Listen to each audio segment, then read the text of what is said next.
Hello and welcome back to day 8 of 40 Days of Showing Up. My name is Summer, and what a wild ride this has been so far.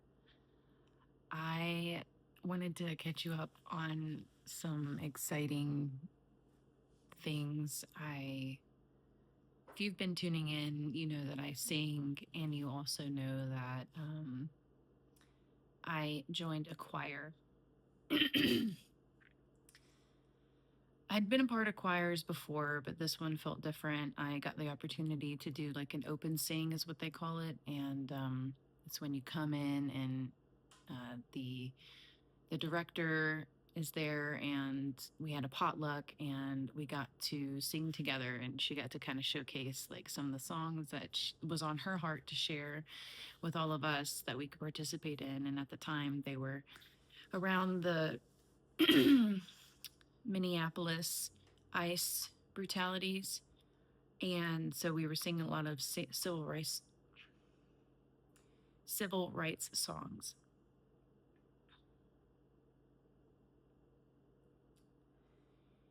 And it touched me really deeply, and I really connected to the director. Her name is Susanna, and she's a world traveler and has been singing in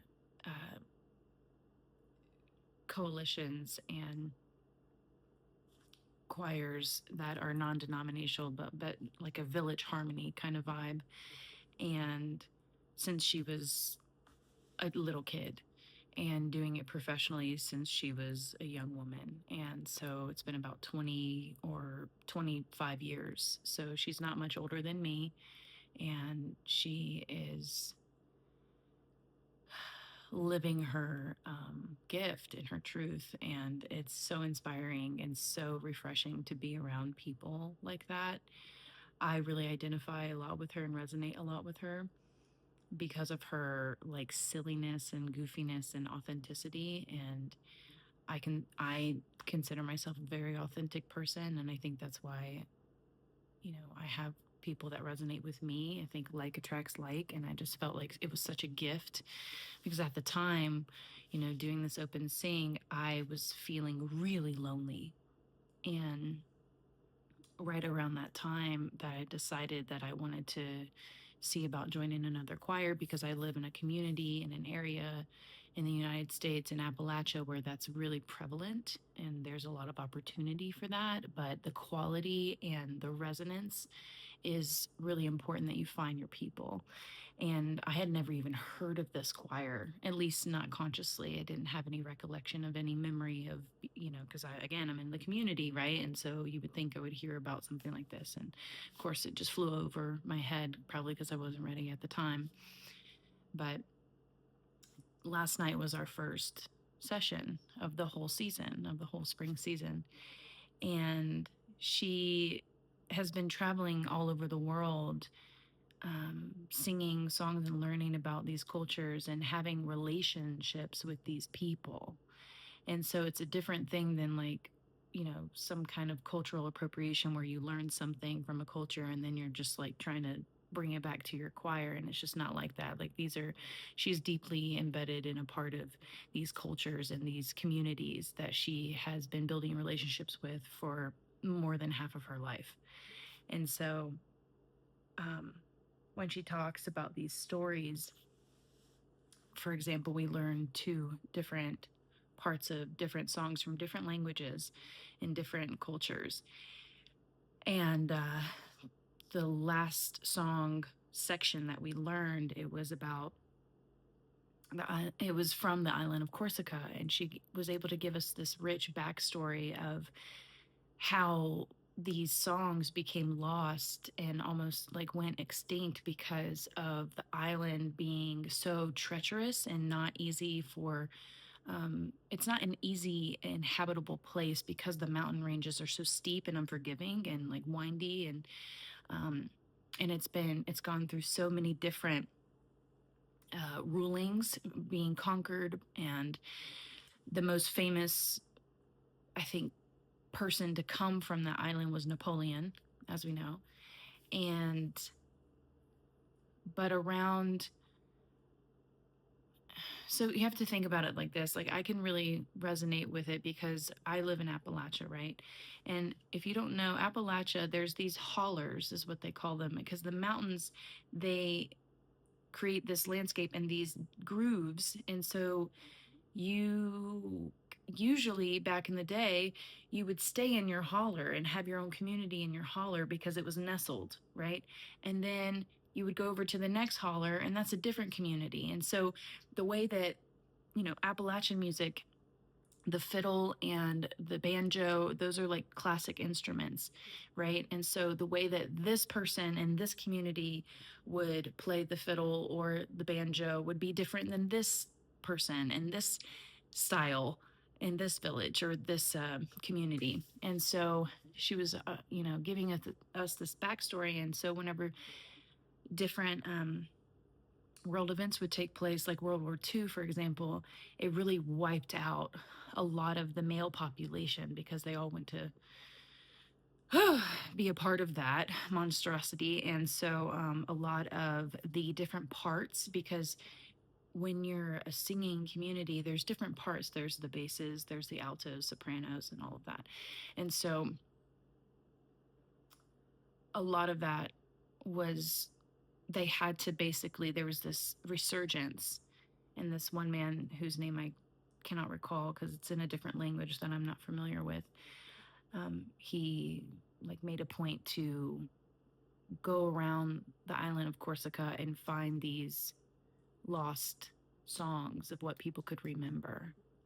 And so there's not many left, and we get the privilege to learn these songs. And I said all of that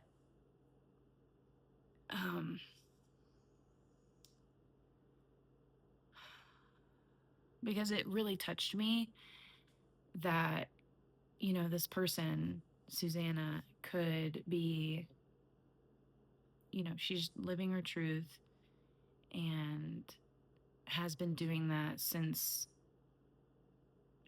as far as back as she can remember. 12 is a really early age to start living your purpose and your passion and your dream. And it really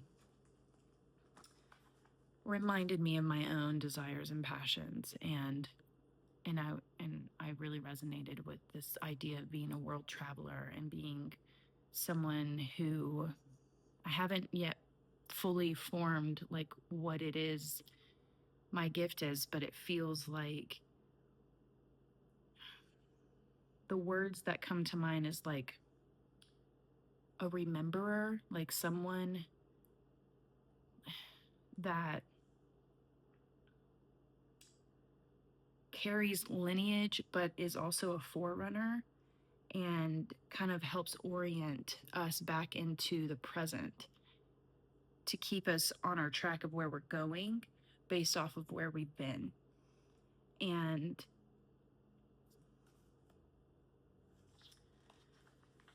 because lately I've been noticing like the subconscious thoughts that come around in my head, and it's a lot around like my purpose, my offering, or finances, and like the fact that we have to make money on this earth. And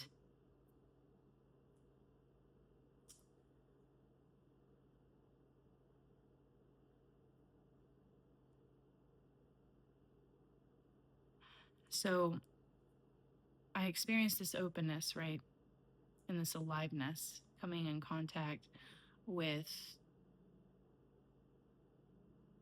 this experience. This experience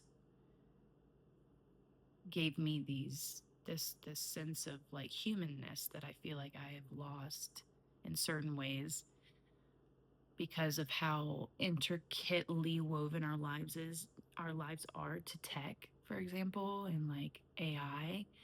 And you know I don't know about you, but I've really struggled with like loneliness and isolation, and I would lean on tech and like these screens as a way to cope, but also try to find what I'm missing, like this comfort. And you can't. Like you can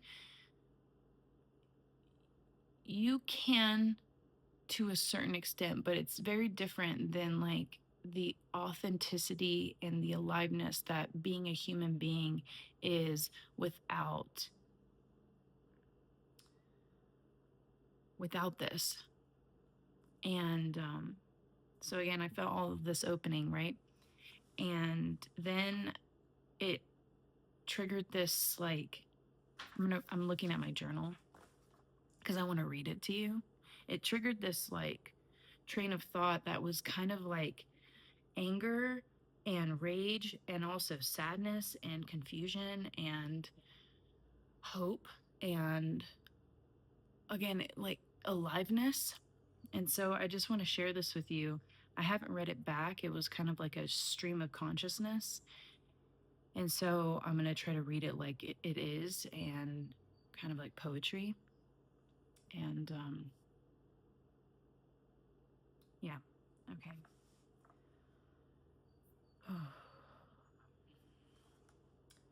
How the opening and aliveness triggers such anger. Anger at what we're becoming and what we've become. Molding to this technology, this man made, cold, lifeless thing, and such crisis of connection. The gift of humanity and authenticity and trusting yourself, that gift of knowing within and how long I've outsourced my thinking and knowing to feel safe and hidden and concealed. And all for what? To get a fucking job, to be secure and the outer standard.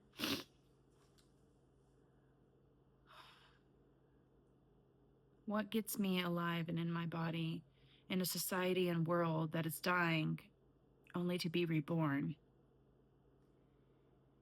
by us, the birthers? It births through us, each one of us, brave and bold and courageous enough to put down the falsities of the machine and live our birthright to be alive.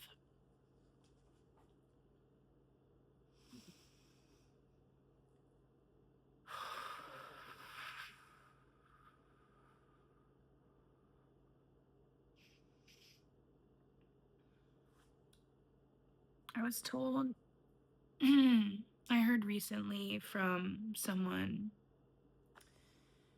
that got this from a book called The Fourth Turning. And it talks about my generation, but I think it's more than a generation. I think it's like the alive and awake ones, you know, that we're like that middle point, you know, where we've seen where things have come, you know, where we've come, and we have to remember and hold steady for the future. And it's like we're the elders in the making. And I think about the youth and I think about technology, and I feel like I'm a pretty optimistic person.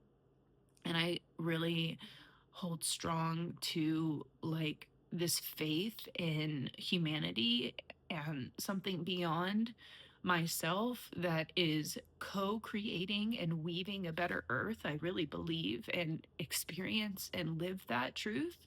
And I just feel like this sense of like protectiveness and concern and deep love for humanity and the youth that are coming up in the wake of this technology and these corporations and these people beings and that are trying to like kill and suck the life out of each and every one of us. through our humanity, like suck the life straight out of us. And so I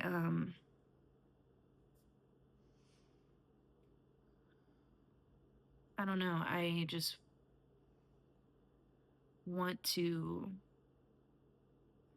always be that reminder of humanity, that reminder of authenticity, that I live that out as best as I can in a world that um, really needs us to be strong within ourselves and in our sense of connectedness to all that is, because there are forces that want to compromise that and um,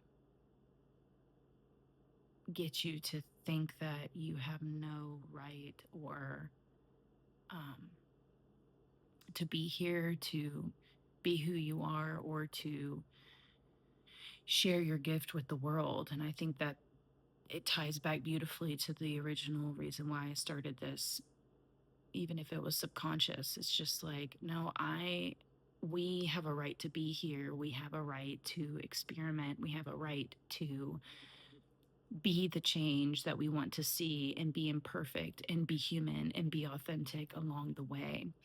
And so,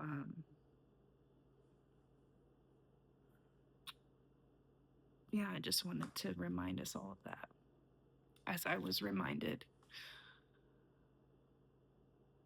And I just hope to continue to seek more of that aliveness out instead of numb my self.